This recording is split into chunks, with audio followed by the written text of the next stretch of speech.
Hello, friends. My name is David Steele, and welcome to Real Talks, where every movie I talk about, new or old, generates a conversation.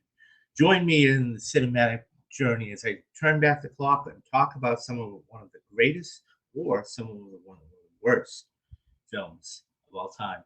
And we're going to be talking about a movie here today that's 30 years old. Um, I actually did this earlier. I couldn't find my notes, so we're going to do it again right. I'm talking about Street Fighter. This movie was a little bit of backstory. First and foremost, this movie was done back all the way back in 1994. Uh, Hard to believe in 30 years. We had some really good movies come out that year, like Quiz Show and Pulp Fiction and Shawshank Redemption, but we had some really bad movies. And this was one of those really, really bad movies. Um, and even from the get go, like, so every single movie, I enjoy watching trailers, right? And I love watching the trailers for to get me hyped for the movie. And this movie, this was no different. I watched it, and I couldn't believe how corny the actual trailer was. And it was a different time. I got at that, but it was still crazy. Um, but yeah, so the two main stars here, okay, are going to be Raul Julia and John Claude Van Damme. Now, a little bit of backstory about the actual movie. The budget of this film was only $35 million. And Van Damme himself actually got $8 million from that 35 million. So there wasn't a lot for other big name actors. So the cast that you see here, okay, are basically no names. They did the best they could, and because they had so many people to cast. So I will say one thing. In this movie, they were able to get pretty much all of the characters you wanted um, in the movie. So, on the far left, you had E Honda, you had Ken, okay, you had Balrog in the back, you had Zangief, you have, of course, Jean-Claude Van Damme, who's played Ryu, okay, uh, Chung Li, Ken, and then so that was good to see. But this movie was just so bad on so many different levels. So even in the first 15 minutes, we're introduced to everybody, okay, which is fine. Um, but it's one of those things where, this is so corny because it's, so good. Um, so Blanco. So M. Bison, okay, everybody. So that was the big draw, okay. M. Bison was played by Raul Julia, and he signed up for this movie because his kids wanted him to do it. And so that being said, so he was at a point in his life where he was very, very, very ill. Okay, he eventually died of cancer, and Capcom had plans that they were going to do a sequel. And anybody who's watched the movie and anybody who's watched all the end credit scene, okay, there was a computer, okay, and so it was just a replay, and they were going to do the whole thing all over again, make Street Fighter 2. That never happened because, of course, Julie died. What did end up happening, however, is that he played the role as well as he could have. Okay, and this was directed by Steven D'Souza. Okay, who actually, believe it or not, guys, he actually wrote some really. I mean, he wrote Die Hard. He wrote 48 Hours. He actually wrote the the sequel to the what is it? One of the sequels. Oh, for Laura Croft. So he wrote Laura Croft, the Tomb Raider, the Cradle of Life sequel. So he wrote some pretty good films. Okay, relatively speaking. But this was just according to things that have been said and everything else. He wrote this overnight. The first draft was written overnight, and you can definitely see why. Okay, so Capcom was the major financer, okay, and so they wanted a December 1994 release for this, which basically had the whole cast to have an aggressive um, shooting schedule, principal photography, and everything else. Okay, Um, Principal photography, I want to say, took close to 40 days. Okay. And so, that being said, what they were going to do, the original plan, okay, was to shoot all of the Julia stuff last. But because of the aggression of his cancer, okay, and because it was so far reaching, they did all that stuff first. Now, they mainly shot, okay, they mainly filmed in Thailand for the backdrops, and um, it was one of the places where they filmed, okay, and Brisbane, Australia. So basically, that was the two on sound stages and in Thailand. And so what ended up happening was they had to switch the um, this, as I said, they had to switch the styles because of Julia's um, aggressive disease.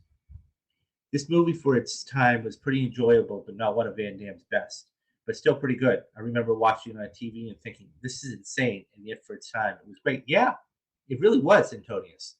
Um, for the time, and you have to remember something. So D'Souza actually was trying to learn, and Capcom was trying to learn from the debacle that was Super Mario Brothers. And they didn't want, so one of the main things for him, for D'Souza, which by the way, he directed this as well, he said he wanted to have time to, because it was a martial arts film, he wanted to bring in the best kind of trainers and everything else. But you know, he didn't want a generic film. He didn't want a generic martial arts film. So it was a cross, as he put it, a cross between Star Wars, James Bond, and a war film. But he didn't want any supernatural power because look, every single one of these um, individuals, they have powers. And so, I mean, because let's face it, this is based off of the video game. I mean, this is, so Capcom was really trying to, but they didn't want that. So they wanted more of a, I guess you would call grounded version. That being said, though, it was one of those things where I think that still it was crazy. So they tried to do this. And yeah, so those were the two locations that they shot, Brisbane and Thailand. Um, but the dialogue was so bad. And what do I mean? So there's a scene where Sagat, okay, basically says, this is, so he's talking to Guile. He's like, this isn't over, Guile. I own the city. And basically, Jean-Claude Van Damme comes back and says, well, I'm the repo man. I mean, it's just so corny, but you have so much fun with it. And that's what you have to do if you're going to have, you know, um, this kind of enjoyment with it. So instead of the UN, it was the AN, right? Those were the freedom fighters going to fight for everybody. Um, but once again, like I said, Julia, by this point, he didn't care. What I mean by that is he was a well-known actor. Okay, he was a professional, but he was so ill that he only did what he could, and he only did what he could with the material given to him. So you had Ken and Ryu, okay, who were drug smugglers, basically try and get into, Sagat's organization with M. Bison and Zangief and everything else. This was Raul Jules' final film, too, right? Yes, it was. I read that he passed away during production or after. I remember there was a sequel about 15 years ago in 2009, but it was so bad. It was so you're referring to the Legend of Chung Li, okay? You are referring to the Legend of Chung Li, and it was bad. It was really really bad. So they were going to do a sequel, like I said. Okay, so if you watch the movie all the way through, and then you watch after the end credit scene, that's what came up. So like you saw the wreckage, and then the computer rebooted, and that's what they were going to do. Um, but unfortunately, it never happened. Now, supposedly, there is Legendary, okay, Legendary Entertainment, the one that's done Kong versus Godzilla and everything else, they actually acquired the film rights to Street Fighter, and they've begun to work on a new live action film. Now, I don't know if that's true or not, because they have so many other things. But nonetheless, it's one of those things where Chun-Li was so bad. It really was so bad. I'm not going to bore everybody with the plot because everybody knows what the plot is, right?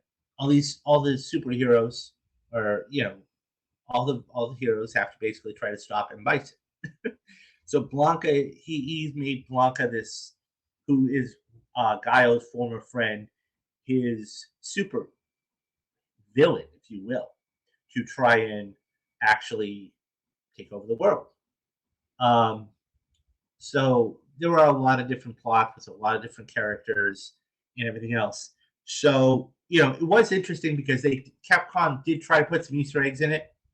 Okay, for example, on one of the barrels, it did say Capcom, so they were trying to do that.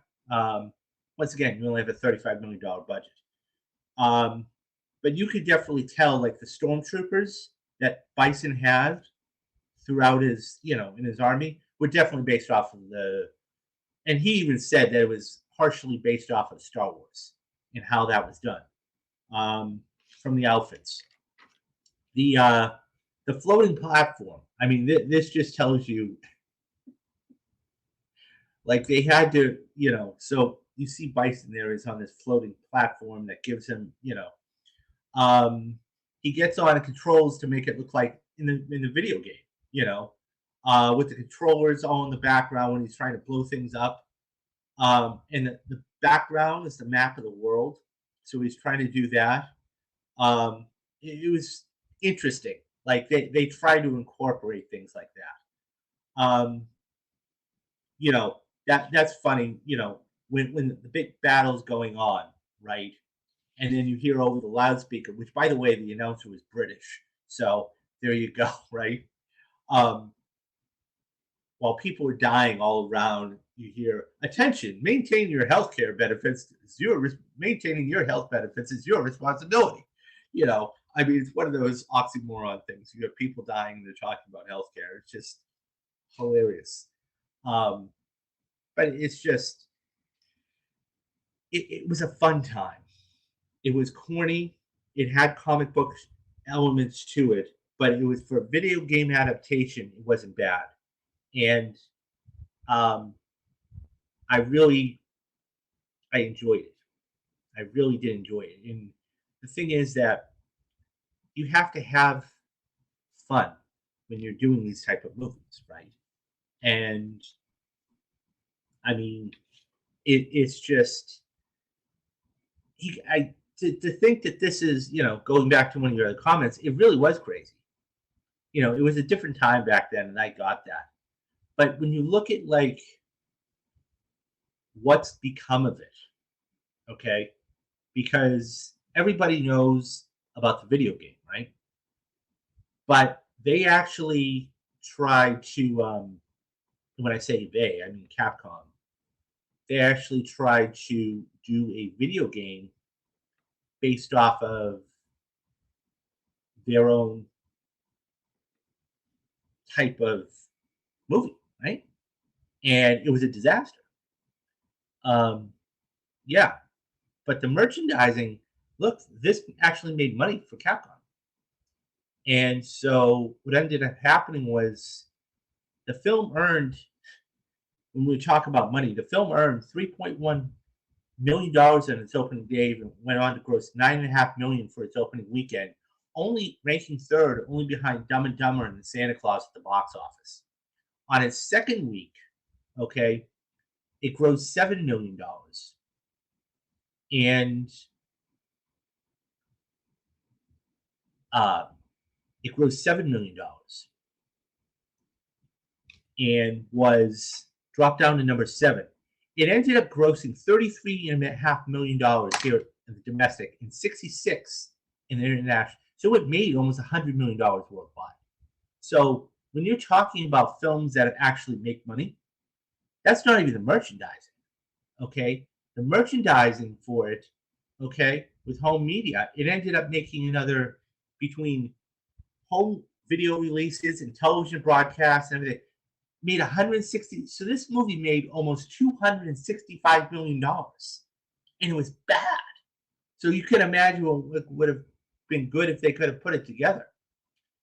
I think after the success of Mortal Kombat, they'll definitely try and reboot this film and modernize it to make it as good as possible so it can work, which makes sense, of course. Absolutely. I have no doubt in my mind. I have no doubt. You're absolutely right. I have no doubt in my mind that they're going to try and um, put something together that is a comic book element type of film, get some big names in there, and not make it as corny. I don't. So there's two ways they can go with this. Okay, they can either go the way of make it corny, like we did, which I don't think they will. Okay, I mean, if the first draft was written overnight, you can only imagine, how bad it was. Or they can make it hard edged. I would like to see. So speaking of ratings, it's interesting because the very first rating that this got was actually rejected by the MPAA gave the very first submitted cut of this film a rated R classification, which was highly unacceptable for Capcom, which is slated, and they wanted a PG-13 film from the very go. After various cuts were making a G film, and then they bumped it to PG, and the film was was bumped up to PG-13 with the addition of an expletive in post-production. The post-credit scene where Bison is revived. Okay, the one I was just referring to, this scene here, this was actually omitted from the theatrical release, quote, out of deterrence or out of deferential to Raul Julia, end quote, but was retained for the home video and DVD. So that's interesting. That being said, I think that they could look. I think if they make a video or a movie about this again, I think they'd want to make it more hard edged. I really do, because that's what it is. Because don't forget, you brought up Mortal Kombat. And Mortal Kombat was right around the same time, and even you think about what else was around that time, right? You had films like Double Dragon. You had like the video game Streets of Fire. You had a couple of other games. Tekken was just starting to make its way around. Um, so I think that would be interesting too. I mean, but yeah, I absolutely believe that you're going to see. You're right about they're going to try and remake this because that's what you know. That's what Hollywood tries to do.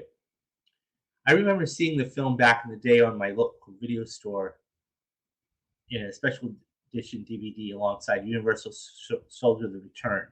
Those were the cool rental days for us. Yeah, I love going to the video store. I love going to the video store. Hollywood Video, Blockbuster Video. It was so much fun because you go there every Tuesday because that's when the videos got released, and then you go pick up the latest greatest new thing, and you could do video games and everything else. But no, I love those days of, and I think Blockbuster, if they were to come back today, they would really succeed. They do. I would. I would think that. So, but I do remember that. But this movie in itself, it's a gem in itself. It's so bad, it's good. I mean, there are a couple other films out there that, but what blows my mind is that Jean-Claude Van Damme got $8 million for this movie. It got $8 million of the $35 million budget. So nearly, a quarter of it was already taken by his salary. I don't know how much Julia got, but it's interesting to even think about.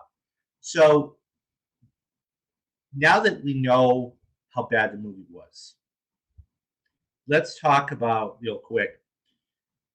Let's talk about the so we talked about the box office. Let's talk about the critical acclaim real quick because this is important to a certain extent.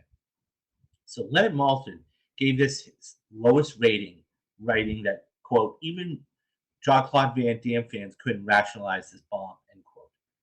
Richard Harrington of the Washington Post said that the film was, quote, notable for being the last film that Raul Julia was in, an actor far too skilled for the demands of evil warlord General M. Bison, but far too professional to give anything less than his best.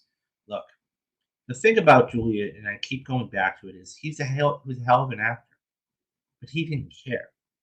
He cared, but he wanted, his kids wanted him to do this, so he said, "Sure, why not?" You know, I mean, he was set. He was not in the best of health, but he wanted to leave a legacy for not only himself, but to have some, that his kids would remember by. Not to say they wouldn't remember him otherwise, but still. Um, Critic Stephen Holden of the New York Times referred to the film as, quote, as a dreary, overstuffed hodgepodge of poorly edited material with martial arts sequences and unintelligible dialogue. And he was right about that. Writing for Variety, Emmanuel Levy stated that the film, quote, suffered from the same problems that the impaired Super Mario Brothers did. It's noisy, overblown, effects-laden, and lacks sustained action or engaging characters. Well, I think you had so many characters there, too. Levy commented on Julia, referring to his, quote, weakest performance, accentuating each and every syllable as he was reciting a Shakespeare role or great emotional range. It's too bad for an accomplished actor's last film. But see, people are going to remember him for the other things. I mean, look, they remember him from the Addams Family, right?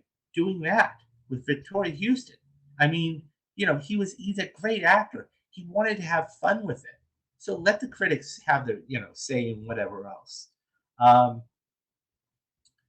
So yeah, I mean, there were other things. David Hunter said of the film that it's neither satisfying martial arts exercise for Jean-Claude Van Damme, nor the most mainstream diversion.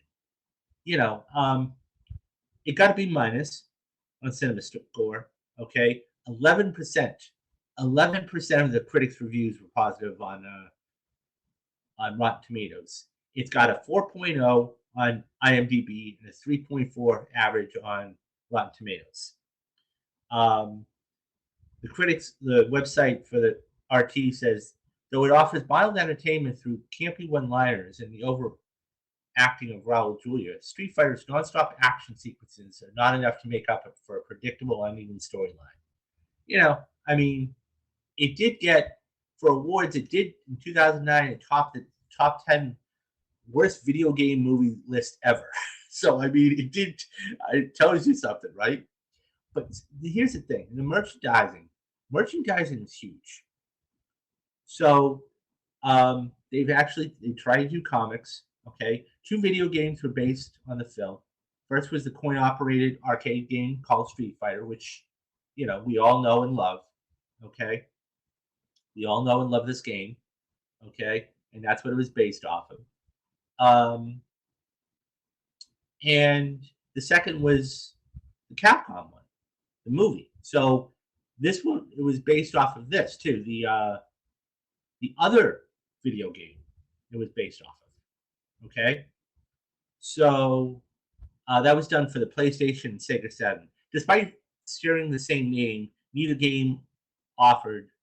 They used the same digitalized footage from the film, posing as the characters, and so in 2003 there was rumors for Street Fighter 2, which actually was going to star Van Damme and Dolph Lundgren, but never materialized.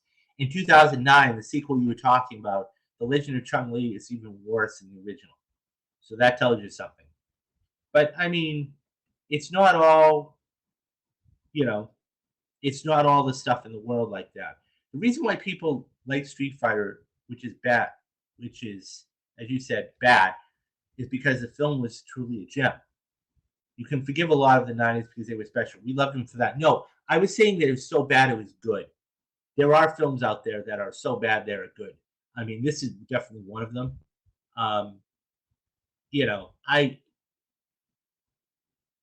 Relatively speaking, no, I totally agree. Graham Revels was the composer for the film, by the way, which I had no idea until now. His music was from Collateral Damage, Daredevil. Yeah, the score was actually one of the. As much as I'm talking about this in such a negative light, the score was actually something that was very good. Um, there wasn't much, but I mean, just the humorous things. And this film was never meant to be serious, right? This was never supposed to be serious. This was supposed to be having fun, having a good time.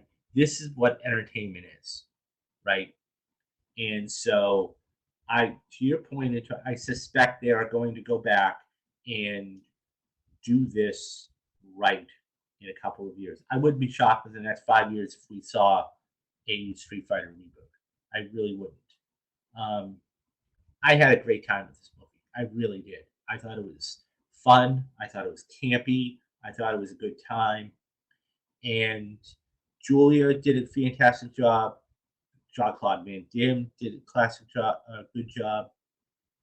They incorporated Capcom knew what they wanted, and they incorporated the comic bookish type of things. Um, you know, it's laughable. Um, so yeah, I don't see if Legendary does this right, which I suspect that they will. And right now, the other thing too is look at all the video game adaptations we're having, whether it's Super Mario Brothers or The Last of Us or Uncharted that just came out a couple years ago. I mean, there's so many adaptations now that you can pull from that this would work. This is right up their alley. Mortal Kombat, you were talking about earlier. This is right up their alley. So I think this would definitely work. So Street Fighter 2 was the Mortal Kombat annihilation of the franchise. Anybody who has not seen knows about Mortal Kombat annihilation. Yeah, go if you want a good time, go watch that. At least they got committed to something that just as bad or worse than that. You gotta love. Yeah, no, absolutely. You know, it could. What they could do, okay, is they could turn around and do a they could do a television series, streaming series, which wouldn't be a bad thing because we have so many streaming services today, right? Let's face it. I think that you could actually put this on. Hell, you could even put this on a Tubi. Could you imagine? Could you imagine this being on like a Tubi or a Hulu or even a Max? That would be so much fun. I don't know. I'm just spitballing, but yeah, it's the video game too is so much fun because you get to see all of these different things, and that's what everybody wants to see, right? Um,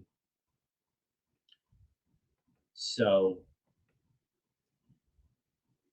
let's see. I'm just gonna try and so it's Legendary has done a great job with the MonsterVerse. I agree with you wholeheartedly. So it could work with a much more serious tone in the town today. Definitely something that could go to toe with The Last of Us. I agree. I absolutely agree. I absolutely agree with that. And I think that they could do something that's, that could rival it. I really do. Um, but, you need the right. It's not a bad. You have the story there, right? You have the story there. It's just a matter of putting the pieces all together. Okay. I think you might start to see when that new Mortal Kombat movie, the second one, comes out. I think you might start to see a little more movement then. That's what I think. But we'll see. But yeah, so this one was fun. I had a fun time watching this one. Um so couple of quick notes. Because I didn't do a stream the other day, so I'm going to do two today. This is the first of it. I did this before, but it was really not good. So, and I didn't have my notes in front of me, so I wanted to give you guys the um, best quality entertainment I could. I mean, this wasn't a long movie either, so but I did want to do this for you guys. So, but that being said, it is, you know, um, this one is shorter, okay, and so that being said, um, I have a small request, um, and I'm loading it right now. So let me bring this out, and I'll see if I can find the other one. So let me tell you what's coming up. Okay. So tomorrow, I can't even believe I'm going to say this, but tomorrow is starting with February 1st, and that means it's going to be a brand new perfect movie. So that means it's going to be Get Out. I'm going to be sitting down and talking about. I sat down and watched this the other day. I had seen it before, but I wanted to see it again to actually talk about it. And boy, I had a blast. It was so good. And it was so good on so many different levels. Um, okay. So yeah, I mean, it was so good on so many different levels that I wanted to do it as a perfect movie. And let's see if this is it. There we go. There we go. See, I knew I had it. So I'm going to load this in. But yeah, I had an absolute blast sitting down to watch this again. And bear with me, guys. Okay. Sorry about that. This, excuse me, this is the membership page. And as you can see, I've made it extremely cheap for everybody. Okay. Now, this first month is totally free. Okay. Let me actually.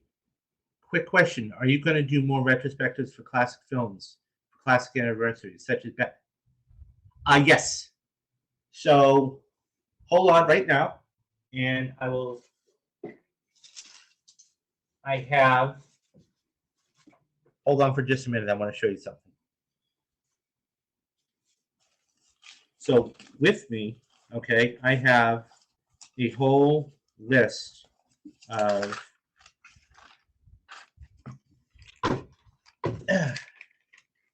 You can't see this, or not too well. Let me remove this. But I have it. So I have a whole. It's not really going to show up. So I wrote down at the beginning of the year. I wrote down films that I were good. So perfect movie was going to be that. So I wrote down like pairings. Okay. So Natural Born Killers and Any Given Sunday, because they were all Stone films. I have movies like G.I. Joe: The Rise of Cobra. I have Saw. I have Nightmare on Elm Street. I am doing Batman 1989. Okay, I'm coupling that with the Joker. Joker, the film that 2019. Street Fighter, which of course we're just doing right now. Okay, Ghostbusters. I'm going to be doing The Karate Kid, Whiplash, Terminator, all these films. I have so many, Phantom Menace, which is turning 25 this year. Red Dawn, another film from 1984. Gremlins, Charlie's Angels, the one we just had a couple of years ago. I just did Temple of Doom. If you want to go back and watch an Indiana Jones retrospective, go back. I just put up about last week, 4 or 5 days ago. I put up Temple of Doom. That's there. Dark Waters, Miracle, Equalizer, Glory. I have Love of the Game. I have so many films. I have a list of about 40 or 50 films that I have ready to go for you guys that I'm going to sit down and watch during the course of this year, and that's going to help me out.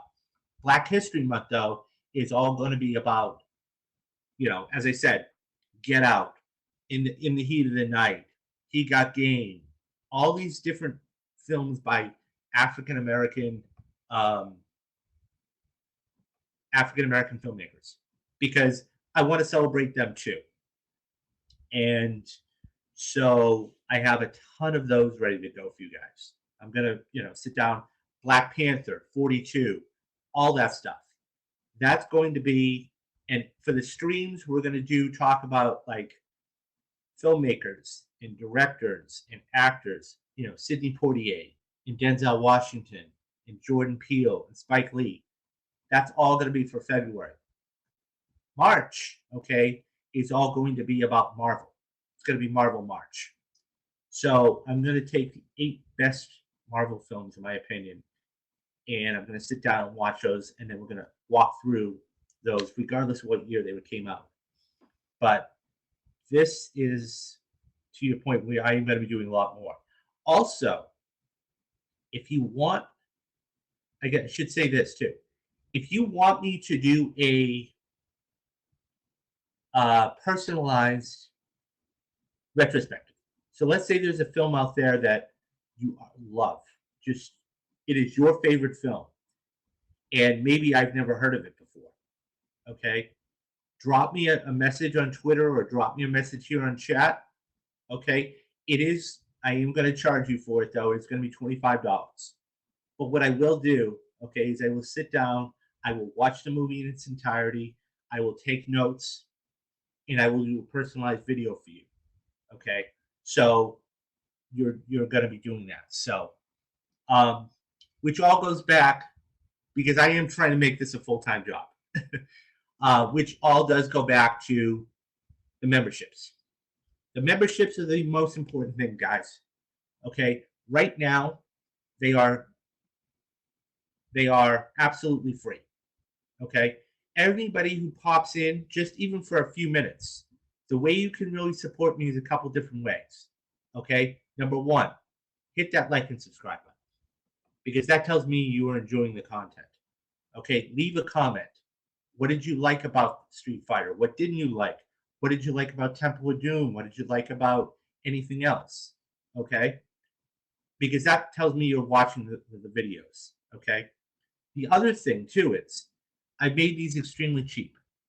Okay, $2.99 a month. That's a gallon of gas, all the way up to $10 a month. I just had one of the absolute most loyal members, my only member actually right now. I'm trying to get more. Deadpool. He's been with me from the start. He just re-upped for 7 months, and I love him to death. Speaking of, it didn't send you a notification. That's strange. Okay, so I would say check your notifications to make sure it's on all instead of selected. Just to double check on that. But yeah, as a matter of fact, Deadpool's here. He just re-upped for 7 months. I need your help, guys. I want to bring you the absolute best content I can. The only way I can do this, okay, is if you hit that like and subscribe button, you become a member, or you become a sub. And that way you never miss a video or a live stream. So,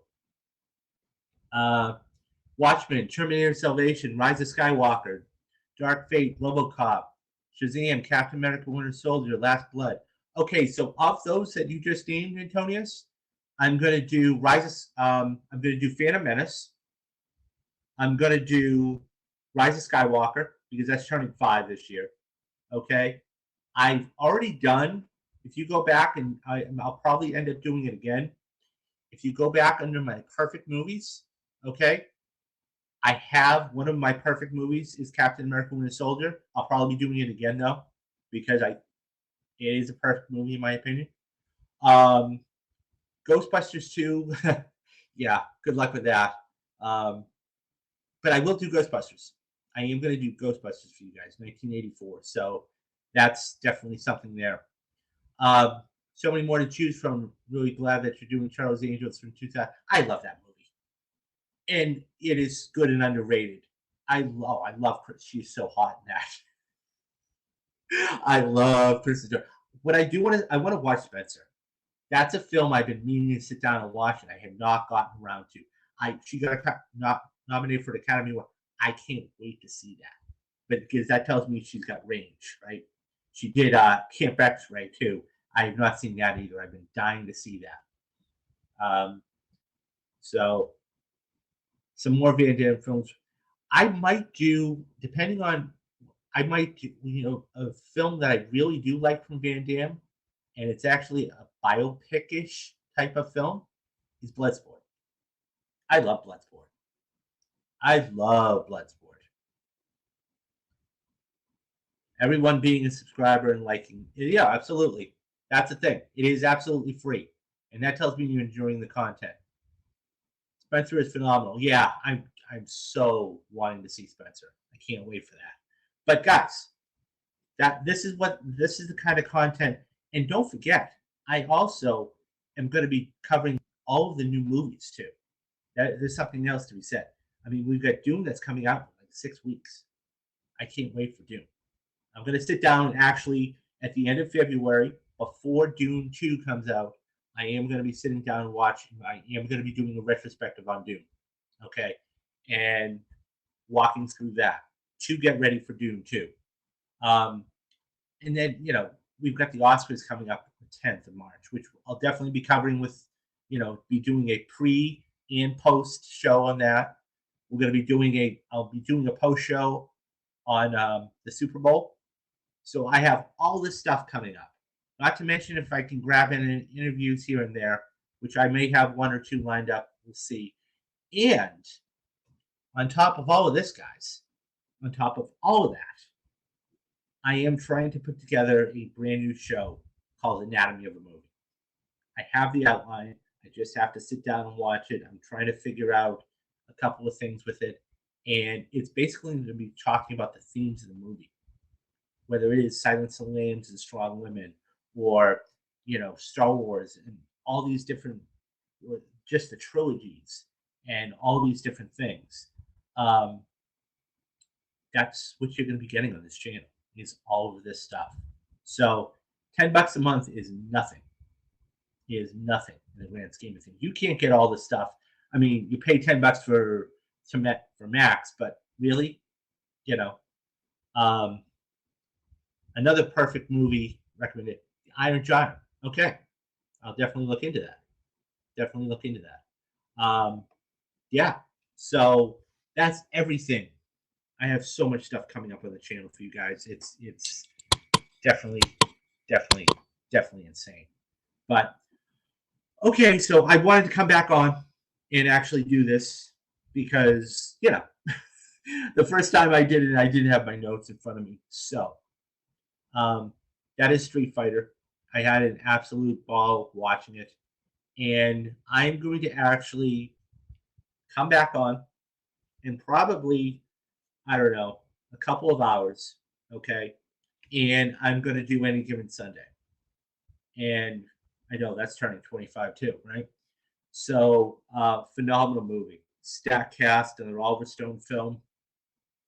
But yeah, so I'm just going to wait for this to download, and I want to put this up probably in the next hour or so. So excuse me, I will tweet out. So the best way to know when I'm going to be doing the streams is to go to Twitter, hit that like and hit that follow me there, so you can see what times the tweets are. Oh, I had a blast watching it. Yes, it is really excellent, and there's so many different things and themes about that I'm going to be talking about. So, but okay, guys. So that's going to do it for this. So what I would say is take care of yourself, and I will see you back here in a couple of hours. And that's going to do it for me. And this particular film. So do the 3 things that you need to do. Be safe, take care of yourself, and have a great rest of the afternoon. And I will see you guys later. Oh, last thing I will. Yes, I am going to do it. I am going to do Godfather 2. Okay, guys, I'll see you back here in a couple hours. Take care of yourself. I'm David Steele, and you have been watching Real Talks. Bye-bye, guys. Game!